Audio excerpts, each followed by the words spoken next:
Imagine having so much money that you could buy a small country. Now multiply that by 100, and you might be getting close to the net worth of the families we're about to discuss.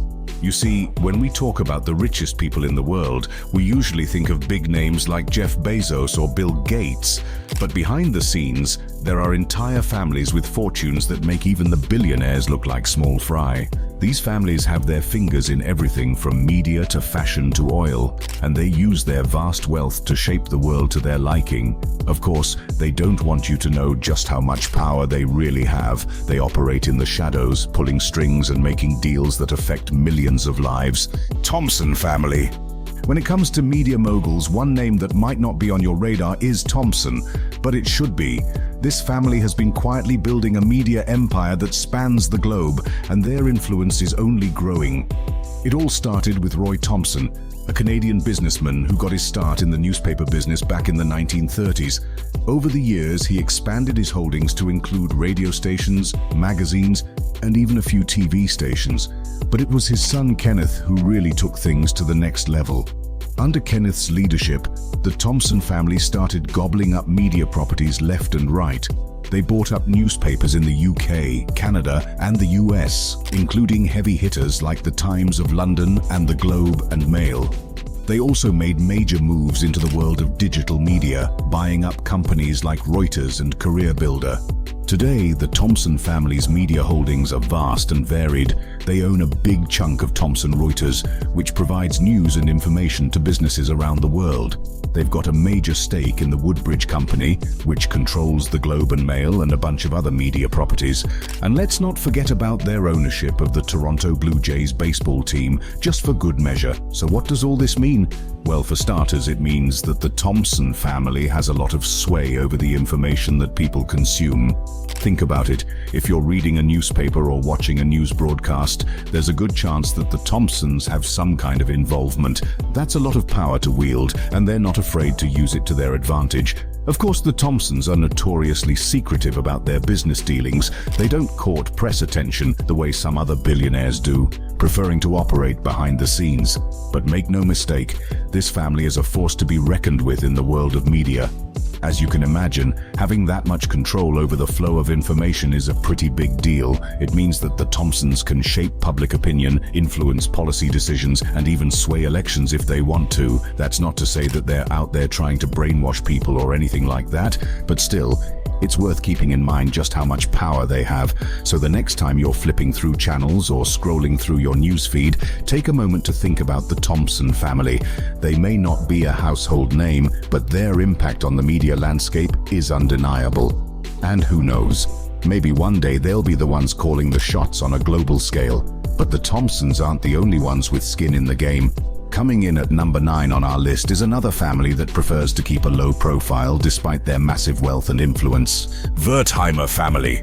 When it comes to luxury fashion, there's one name that reigns supreme: Chanel. But what you might not know is that behind this iconic brand is a family that's been pulling the strings for generations. That's right, we're talking about the Wertheimers, the discreet but insanely wealthy clan that owns Chanel. So who are these mysterious Wertheimers? Well, the story starts way back in the 1920s, when Pierre Wertheimer struck up a partnership with none other than Coco Chanel herself. Together, they turned Chanel into a global powerhouse, with Pierre handling the business side of things while Coco focused on the designs.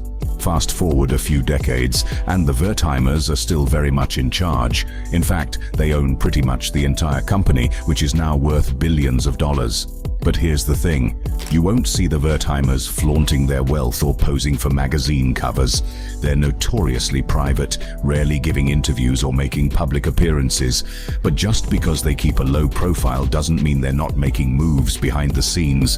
The Wertheimers have been instrumental in transforming Chanel from a fashion house into a full-blown luxury conglomerate. They've snapped up brands like watchmaker Bell & Ross and swimwear label All Bar Brown, and even own a stake in the high-end French winemaker Chateau Rosin-Segla. And of course, the Wertheimers have kept Chanel at the forefront of luxury fashion.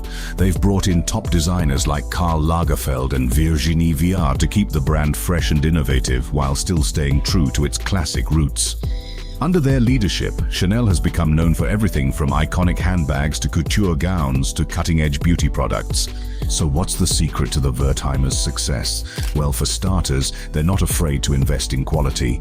They pour money into research and development, sourcing the finest materials and craftsmanship to ensure that every Chanel product is top-notch. They also have a knack for picking the right people to collaborate with, whether it's a visionary designer or an up-and-coming artist. But perhaps most importantly, the Wertheimers understand the power of exclusivity. They keep a tight grip on Chanel's distribution, only selling through their own boutiques and a handful of high-end retailers. This scarcity creates a sense of desire and prestige around the brand, making it all the more coveted by luxury shoppers. Naturally, all of this has translated into some serious wealth for the Wertheimer family. While they're not the flashiest billionaires out there, they're certainly one of the richest. Estimates put their net worth at somewhere around $50 billion, which is more than enough to buy a small country or a whole lot of Chanel handbags. But as mind-boggling as the Wertheimers' wealth may be, they're not even close to being the richest family on our list. In fact, the next clan we're about to discuss has a fortune that makes the Wertheimers look like your average millionaires. Ambani family. When it comes to the ultra-rich and powerful, few families can match the Ambanis. This Indian dynasty has risen to become one of the most influential clans in all of Asia, with their fingers in everything from telecom to retail to entertainment. So how did they get so stinking rich? Well, it all started with Dhirubhai Ambani, a savvy businessman who founded Reliance Industries way back in the 1960s. Dhirubhai had a knack for spotting opportunities, and he quickly turned Reliance into a major player in the textile industry. But that was just the beginning. Under Dhirubhai's leadership, Reliance expanded into all sorts of other industries, from petrochemicals to oil and gas. By the time he passed away in 2002, the company was a behemoth, and his sons Mukesh and Anil were ready to take the reins. Now, Mukesh Ambani is the chairman and largest shareholder of Reliance, and he's been on a mission to make the company even bigger and better. One of his biggest moves, launching Jio, a mobile network that totally disrupted the telecom industry in India. Jio offered dirt-cheap data plans and free voice calls, which forced other companies to slash their prices just to keep up. Talk about shaking things up. But Mukesh isn't just focused on telecom, he's also making big moves in retail, with plans to take on the likes of Amazon and Walmart in India. Reliance Retail is already the country's largest retailer, and they're not slowing down anytime soon. They've got their sights set on becoming a one-stop shop for everything from groceries to electronics to fashion. And let's not forget about Reliance's media and entertainment arm, which includes a major stake in one of India's biggest film and TV studios. The Ambanis are even getting into sports, with Mukesh's wife Neeta serving as the owner of the Mumbai Indians cricket team. Unsurprisingly, all of this has translated into some serious wealth for the Ambani family. Mukesh Ambani himself is worth over $80 billion, making him one of the richest people on the planet. And the rest of the family isn't doing too shabby either. Anil Ambani, Mukesh's younger brother, is worth a cool $1.7 billion himself. But here's the really crazy thing.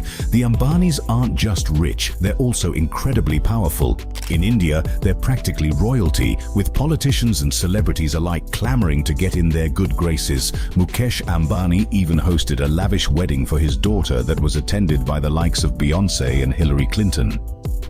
Can you say ultimate flex? Of course, not everyone is a fan of the Ambanis. Some people see them as a symbol of India's growing income inequality, with critics arguing that their wealth and power are a sign of a rigged system. But still, there's no denying that this family is a force to be reckoned with. So while you might not see the Ambanis on the cover of Forbes magazine, make no mistake, they're one of the richest and most powerful families in the world. Al Saud family. When it comes to families with an insane amount of wealth and power, the Al Sauds are in a league of their own. I mean, we're talking about the literal kings of Saudi Arabia, the country sitting on top of the world's biggest pot of black gold. The Al Saud family has been running the show in Saudi Arabia for nearly a century now, ever since King Abdulaziz first united the kingdom back in 1932. Since then, they've managed to keep a tight grip on power, with the throne passing down from father to son like a precious family heirloom. But it's not just about political clout with these guys. The Al Sauds also happen to control the Saudi Arabian oil company, better known as Aramco. This is the company that extracts all that sweet crude from the Saudi desert, making it one of the most valuable corporations on the planet. So just how much money are we talking about here? Well, it's estimated that the Al Saud family is worth somewhere in the neighborhood of $1.4 trillion. Yes, you read that right, trillion with a T. That's more than the GDP of most countries. As you can imagine, the Al Sauds aren't content to just sit on their piles of cash. They've been using their wealth to invest in all sorts of things around the world, from tech startups to real estate to good old-fashioned gold bars. They've even got their own sovereign wealth fund, the Public Investment Fund, which is worth over $500 billion all on its own. Of course, it's not all about making money for the Al Sauds. They've also been known to throw some of their wealth around for charitable causes, like building schools and hospitals in Saudi Arabia and beyond. But make no mistake, at the end of the day, this family is all about maintaining their power and influence on the global stage. So the next time you fill up your gas tank, take a moment to think about the Al Sauds. Chances are, some of that money is going straight into their pockets. It's crazy to think about how much wealth and influence can be concentrated in just one family, but that's the reality of the world we live in. Koch family. If you thought the Al Sauds were the ultimate puppet masters, just wait until you hear about the Koch family. These guys are like the Illuminati of the business world, with their fingers in everything from oil to politics. The Koch empire all started with Fred Koch, who made a fortune in the oil refining business way back in the day, but it was his sons, Charles and David, who really took things to the next level. These guys are the definition of go big or go home. They've been using their vast wealth to shape everything from elections to environmental policy for decades now. So just how rich are the Kochs? Well, let's just say they could probably buy and sell most small countries. Charles and David Koch are each worth over $50 billion, making them two of the richest people on the planet. And that's just the tip of the iceberg. The whole Koch family is estimated to be worth over $100 billion combined. But it's not just about the money with these guys. The Kochs are also masters of the political game, using their wealth to fund all sorts of conservative causes and candidates. They've poured millions into everything from think tanks to advocacy groups, all with the goal of pushing their libertarian free market agenda. Of course, not everyone is a fan of the Kochs' political maneuvering.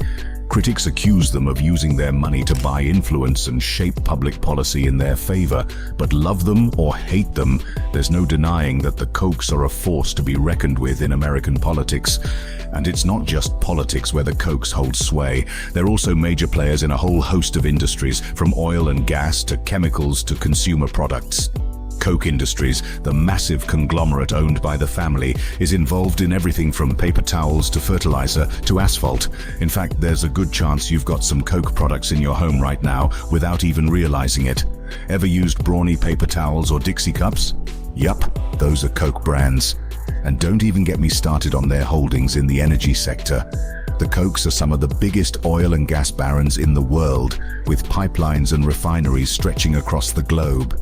So the next time you see a Koch Industries logo on a product or hear about the Koch brothers throwing their weight around in Washington, just remember, this is a family that's been quietly shaping the world as we know it for generations.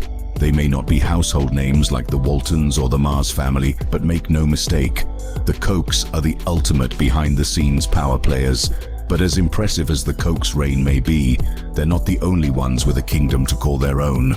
In fact, the next family on our list takes ruling to a whole new level. Al Thani family.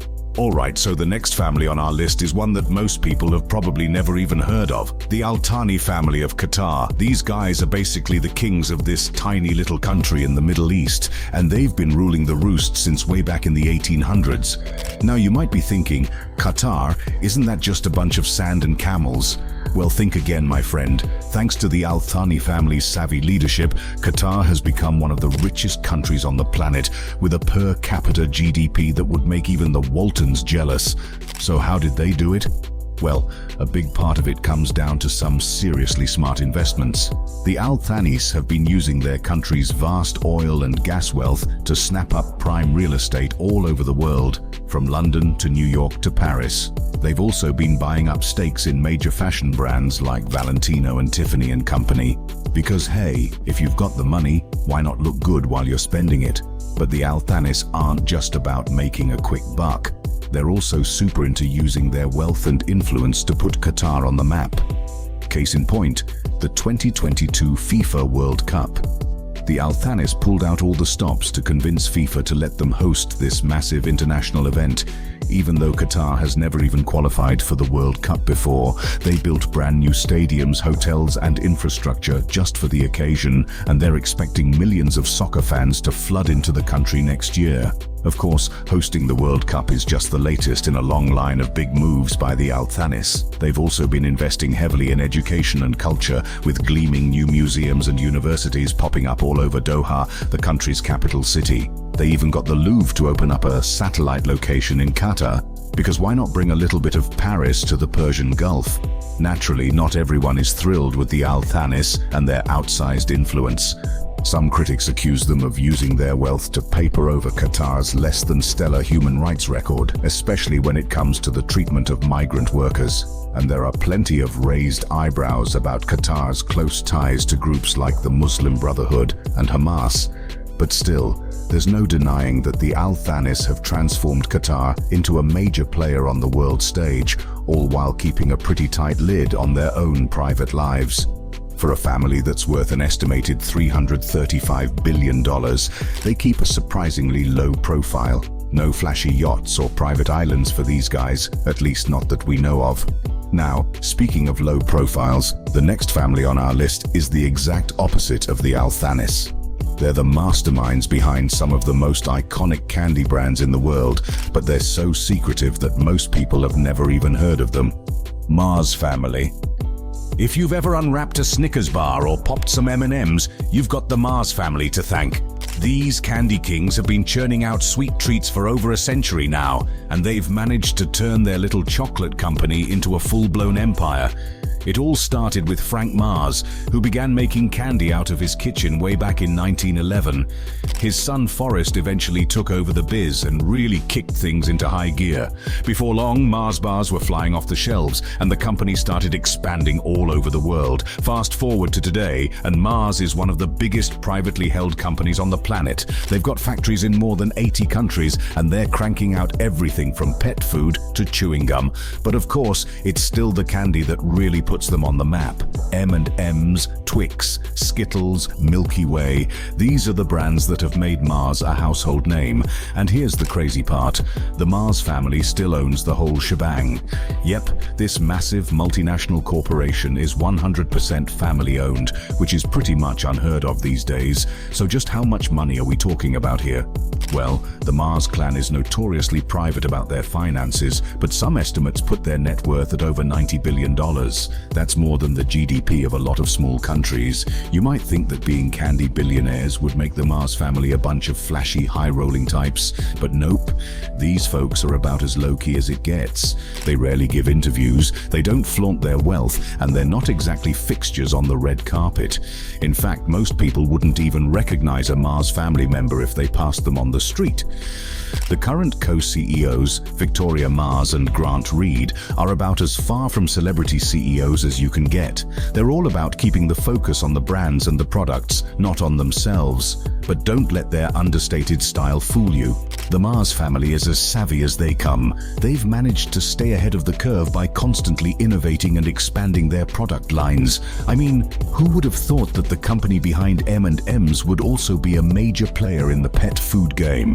And Mars isn't just about raking in the dough. They've also made some pretty impressive moves on the sustainability front. They've committed to sourcing all of their cocoa from certified sustainable sources by 2025, and they're investing big bucks in renewable energy. So the next time you tear into a Mars bar or crack open a bag of pedigree dog food, just remember, you're not only satisfying your sweet tooth or your furry friend, you're also supporting one of the most successful family businesses in history. Not too shabby for a company that started in a kitchen over a century ago, but as much as we all love our chocolate and candy, even the Mars family's sweet empire can't compare to the sheer opulence of the next clan on our list. This is a family so famously, fabulously wealthy that they've become synonymous with high fashion and the world's most coveted luxury goods. Hermes family. The Hermes family might not be a household name like the Mars clan, but in the world of high fashion, they're absolute royalty. This French dynasty has been crafting luxury goods since way back in 1837, and they've managed to turn their little leather shop into a global empire. It all started with Thierry Hermes, who opened up a harness workshop in Paris to serve the needs of fancy carriage riders. But it was his grandsons who really kicked things into high gear by expanding into saddles, luggage, and other leather goods. Fast forward a few generations, and the Hermes name is now synonymous with the kind of opulence and exclusivity that mere mortals can only dream of. I mean, have you ever heard of the Birkin bag? This legendary handbag is named after actress Jane Birkin, and it's basically the holy grail of accessories. Crafted from the finest leathers and hardware, a Birkin can set you back anywhere from $10,000 to $500,000 depending on the size and materials. And here's the kicker, you can't just waltz into an Hermes store and buy one. Oh no, there's a waiting list that can stretch for years, and even then, there's no guarantee you'll get your hands on one. But that's all part of the Hermes mystique. By keeping their products scarce and their prices sky high, they've managed to cultivate an air of exclusivity that's catnip to the mega-rich. Celebrities, heiresses, and royalty all clamor for a piece of the Hermes pie, whether it's a silk scarf, a leather belt, or a custom-made saddle for their prize racehorse.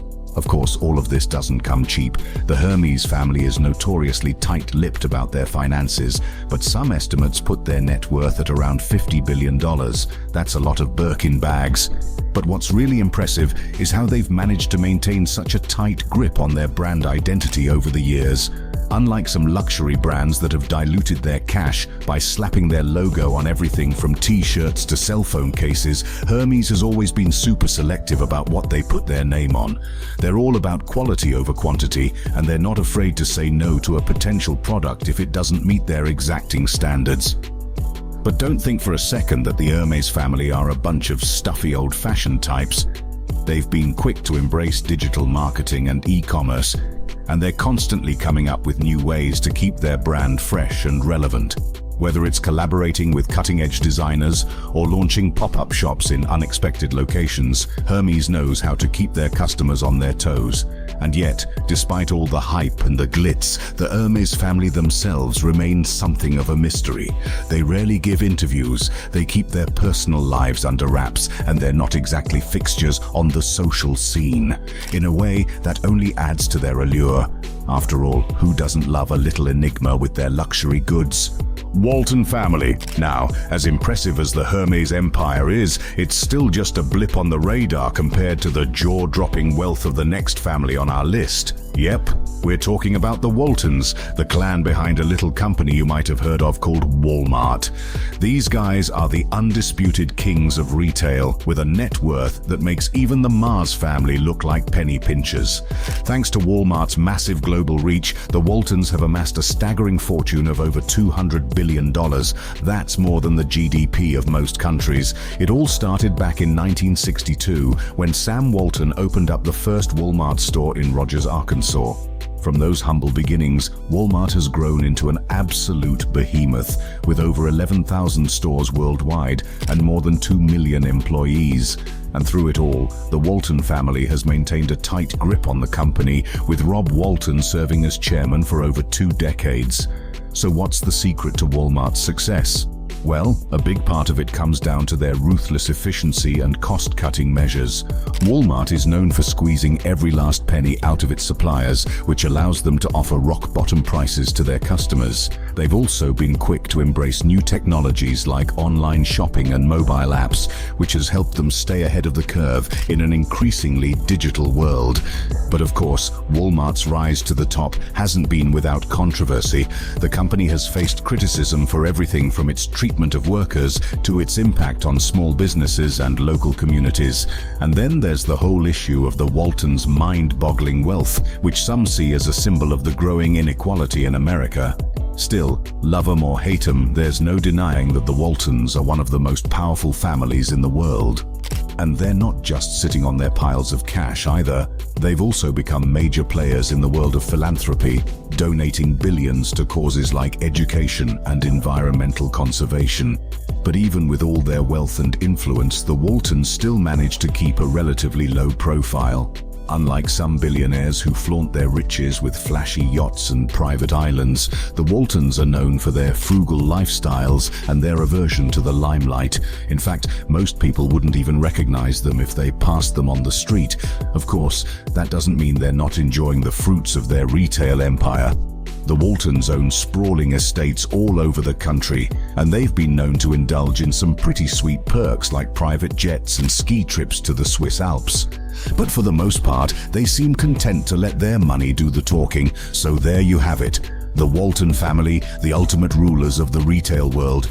With their vast fortune and their iron grip on Walmart, they've managed to shape the global economy in ways that most of us can barely even comprehend. It just goes to show that sometimes the most powerful players are the ones you'd least expect. But speaking of power and influence, there's one last family on our list that takes things to a whole new level. This is a clan that doesn't just dominate the business world, they practically run an entire country. Their wealth is so vast and their reach is so wide that it's hard to even wrap your head around it. But if you really want to understand what it means to be a true global superpower, then you need to know about the Al Nahyan family. Al Nahyan family. All right, folks, we've reached the grand finale of our tour through the world's most mind-bogglingly wealthy families. And who better to cap things off than the Al Nahyan clan, the royal dynasty that basically runs the entire United Arab Emirates. Now, when most people think of the UAE, they picture the glittering skyscrapers of Dubai or the lavish resorts of Abu Dhabi. But behind all that glitz and glamour, there's one family that really calls the shots, and that's the Al Nahyans. These guys have been around since the 18th century, when they first established their power base in the region. But it wasn't until the discovery of oil in the 1950s that they really hit the jackpot. Suddenly, the UAE went from a sleepy backwater to a major player on the global stage, and the Al Nahyans were sitting pretty at the top of the heap. Just how rich are they, you ask? Well, the current head honcho, Sheikh Khalifa bin Zayed Al Nahyan, is estimated to be worth a cool $15 billion all by himself. And that's just one guy. The whole family's wealth is so vast and so spread out that it's almost impossible to calculate. But the Al Nahyans aren't just content to sit back and count their petrodollars. No sir, they've been busy plowing all that cash into all kinds of crazy investments around the world. We're talking everything from luxury hotels to major airlines to top-tier soccer clubs. Heck, they even own a stake in the company that makes those fancy British cars, Aston Martin. Of course, the UAE isn't just a playground for the rich and famous, it's also a major cultural and architectural destination. And guess who's been bankrolling a lot of that development? Yep, the Al Nahyans. Take the Sheikh Zayed Grand Mosque in Abu Dhabi, for example. This jaw-dropping marvel of Islamic architecture was commissioned by none other than Sheikh Zayed himself, the late father of the current ruler. With its 80 domes, 1,000 columns, and 24-karat gold gilded chandeliers, it's a testament to the kind of over-the-top opulence that the Al Nahyans are known for. Or how about the Louvre Abu Dhabi, the Middle Eastern outpost of the famous French Museum? This billion-dollar baby was the brainchild of Sheikh Mohammed bin Zayed Al Nahyan, and it's just one of the many ways that the UAE is trying to establish itself as a major cultural player on the world stage. But let's be real, At the end of the day, the Al Nahyans aren't just in it for the pretty buildings and the fancy art collections. They're also the ultimate power brokers in the region, with a level of influence that extends way beyond the borders of the UAE. Whether they're cutting deals with world leaders or throwing their weight around in the global marketplace, the Al Nahyans are a force to be reckoned with. And with their virtually unlimited wealth and their tight grip on power, it's hard to imagine anyone knocking them off their perch anytime soon. So there you have it, folks. The Al Nahyan family, the oil-soaked oligarchs who are low-key running the show in one of the world's richest and most influential countries. It's a level of wealth and power that most of us can barely even conceive of, but for these guys, it's just another day at the office.